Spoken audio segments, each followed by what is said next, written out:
এক প্যাকেট হালিম দিয়ে পরিবারের সবার মন জয় করে নিলাম।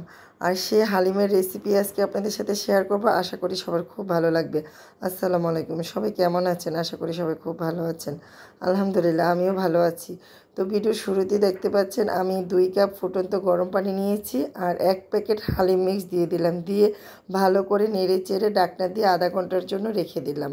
আর এদিকে যেটা হালিমের জন্য মোস্ট ইম্পর্টেন্ট হলো পেঁয়াজ বেরেস্তা। এটা না হলে আমার হালিম খেতে ভালোই লাগে না। আমি তো একটু পরপরই হালিমের মধ্যে দিই আর সেটা খেতে আমার কাছে ভীষণ ভালো লাগে। আর পেঁয়াজ বেরেস্তাটা যদি পারফেক্ট হয় না, খালি খালি খেতেই আমার ভালো লাগে।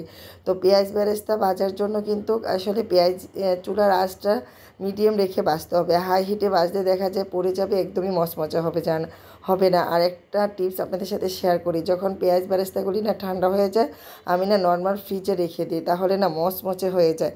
তো এটা আসলে আমি সবসময় রাখি এভাবে, সেটাই আপনাদের সাথে শেয়ার করলাম।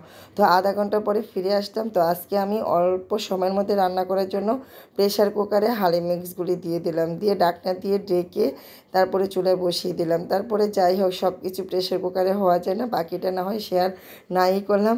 তো যাই হোক, হালিম মিক্সগুলি আমি যখন প্রেশার কুকারে দিয়েছিলাম, তো সিটি বাজার সাথে সাথে একদমই চারোদিকে ছড়িয়ে ছিটিয়ে অবস্থা খারাপ হয়ে গিয়েছিলো। তারপরে আমি তো ননস্টিকের একটা বড় পাতিলের মধ্যে ঢেলে দিলাম, দিয়ে অনেক সময় নিয়ে রান্না করলাম।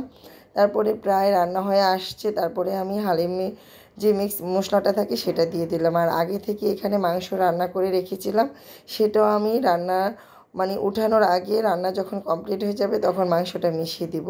তো আজকে একটু তাড়াহুড়া করে রান্না করতে হচ্ছে, কারণ রান্না করতে করতে প্রায় মাগরিবের পরে হয়ে গেছে।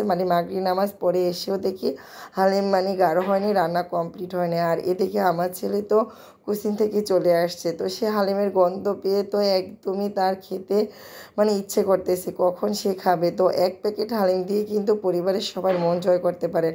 এরকম মজা করে রান্না করলে কিন্তু এমনিতেই খাওয়ার পরে সবার মন জয় হয়ে যায়। তো যাই হোক, একটু পাতলা ছিল যেহেতু তাড়াহুড়া করে রান্না করেছি, তারপর আলহামদুলিল্লাহ অনেক মজা হয়েছিল। পরবর্তীতে আমরা জাল করে একটু গাঢ় করে নিয়েছিলাম, কারণ বাচ্চারা খাওয়ার জন্য অধীর আগ্রহী ছিল। এখানে আমি পেঁয়াজ বেরেস্তা, লেবু, শসা, তারপরে আদা, কাঁচামরিচ সব কিছু সুন্দর করে কেটে নিয়েছি। তারপরে আমি সাথে কিন্তু একটা বোম্বাই মরিচও নিয়েছি, কারণ ঝাল ঝাল হলে কিন্তু আমার কাছে খেতে বেশি ভালো লাগে। তো যাই হোক, আমার রান্নাটা অনেক মজা ছিল, অনেক লোভনীয় ছিল। তো এরকম 1 প্যাকেট হালিম দিয়েও কিন্তু আপনারা পরিবারের সবার মন জয় করে নিতে পারবেন। আর যেটা বাচ্চারা পছন্দ করে সেটা কিন্তু মার রান্না করতে অনেক ভালো লাগে, তৃপ্তি লাগে। তো যাক, আমি বেড়ে দেওয়ার পর আমার ছেলে একটু সাজিয়ে গুছিয়ে নিচ্ছে। তো সে যেহেতু কোচিং থেকে আসছে, তার একটু খিদেও লাগিয়েছে, তার জন্য সে তাড়াহুড়া করে একটু সুন্দর করে গুছিয়ে খাওয়ার জন্য প্রস্তুত করতেছে। তো এরকম ভালো লাগে যখন মা ক্লান্ত হয়ে রান্না করে আর সন্তান যখন গুছিয়ে পরিবেশন করে, তখন আসলে মায়ের দেখতেও ভালো লাগে আর খেতেও খুব তৃপ্তি লাগে। তো যাই হোক, আমরা এখন সবাই মিলে খাবো। যেহেতু আমরা পরিবারের সদস্য সংখ্যা মাত্রই 3 জন, তো আমাদের পুরো হালিমটাই রয়ে গেছে। মাত্র অল্প একটু খেয়েছি। তো আমার মেয়ে ছোটো, সে তো 2 চামচ খাওয়ার পরে তার হালিম একদমই পছন্দ না, সে খায়নি। তো আমরা মা ছেলে খেয়েছি অনেক তৃপ্তি নিয়ে, অনেক ভালো লাগছে, খেতে অনেক মজা লাগছিল। তো যাই হোক, আর বাকিটা রেখে দিয়েছিলাম। তো এটা দিয়ে আগামী 2-3 দিন চলে যাবে আমাদের। তো যাই হোক, অনেক মজার খাবার।